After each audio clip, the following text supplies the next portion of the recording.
जम्मू कश्मीर इस असेंबली इंतखाबात में कुछ बड़े चेहरे, कुछ नए चेहरे जो सामने आए थे, जिनके ऊपर सबकी नज़र थी, उनकी पोजीशन इस समय क्या है, जो नतीजे इस समय सामने आ रहे हैं। कहीं ना कहीं कई सारे मकामात पे जो नए चेहरे हैं वो खिल रहे हैं, जिनमें सबसे पहला और बड़ा नाम शेख जफरुल्लाह का आता है, जो अलायंस के कैंडिडेट हैं और इंदरवाल से लड़ रहे हैं, और जिनके मुकाबले में गुलाम मोहम्मद सरूड़ी हैं, जो कई बार उस इलाके में नुमाइंदगी कर चुके हैं, जीत चुके हैं, उनको लीड कर रहे हैं। उनको वहां पर उस रेस में आगे देखा जा रहा है। शेख जफरुल्लाह करीब 6,500 वोट से इस समय लीड कर रहे हैं इंदरवाल में। वहीं अगर हम देखें तो शगुन परिहार भी इस समय आगे आ रही है, जहां उन्हें सज्जाद किचलू, जो एक माने जाने लीडर हैं किश्तवाड़ के, उनको लीड कर रही है। और वहीं अगर नागसिनी पाडर की बात करें तो वहां पर नेशनल कॉन्फ्रेंस की पूजा ठाकुर का दबदबा बना हुआ है, और वहां पर भी बीजेपी के दिग्गज लीडर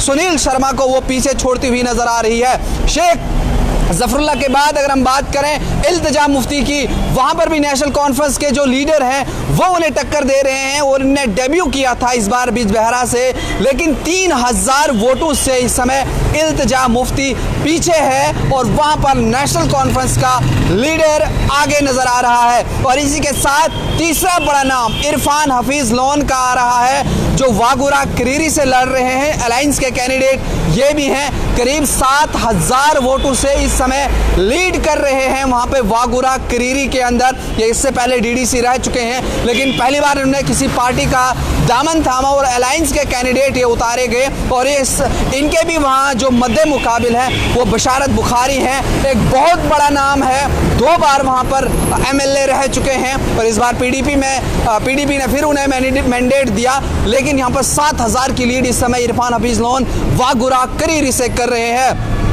आगे हम चलते हैं डोडा वेस्ट की तरफ। डॉक्टर प्रदीप, जो पहले उनकी लीड शक्ति परिहार के साथ उनका मुकाबला है, लेकिन वो आगे चल रहे हैं। करीब 1,600 वोटों से इस समय डॉक्टर प्रदीप डोडा में लीड कर रहे हैं। डॉक्टर प्रदीप इस समय आगे चल रहे हैं और शक्ति परिहार को इस समय पीछे किया है। ये रिजल्ट 2-3 बजे तक आगे पीछे हो सकता है, लेकिन अभी की जो करंट सिचुएशन है वो मैं आपको बता रहा हूँ। उसके बाद मोहनलाल की बात करें, जो बतौर SSP तैनात थे, लेकिन उन्होंने इस्तीफा दे दिया। उसके बाद भारतीय जनता पार्टी का दामन थामा अखनूर से, और वहां पर भी उनकी इस समय लीड जो है वो चल रही है। और इसी तरह से अगर हम देखें सुरिंदर चौधरी, जो इससे पहले भी लड़ चुके हैं, लेकिन इसलिए मैं बोल रहा हूँ रविंदर रैना के मध्य मुकाबिल वहां पर है, और वो भी वहां पर करीब 5,000 से ज़्यादा वोटों से इस समय लीड कर रहे हैं। नौशहरा के अंदर कहीं ना कहीं भारतीय जनता पार्टी के जो बड़े लीडर्स कई सारे मकामात पे हैं, उनका ताकुब करते हुए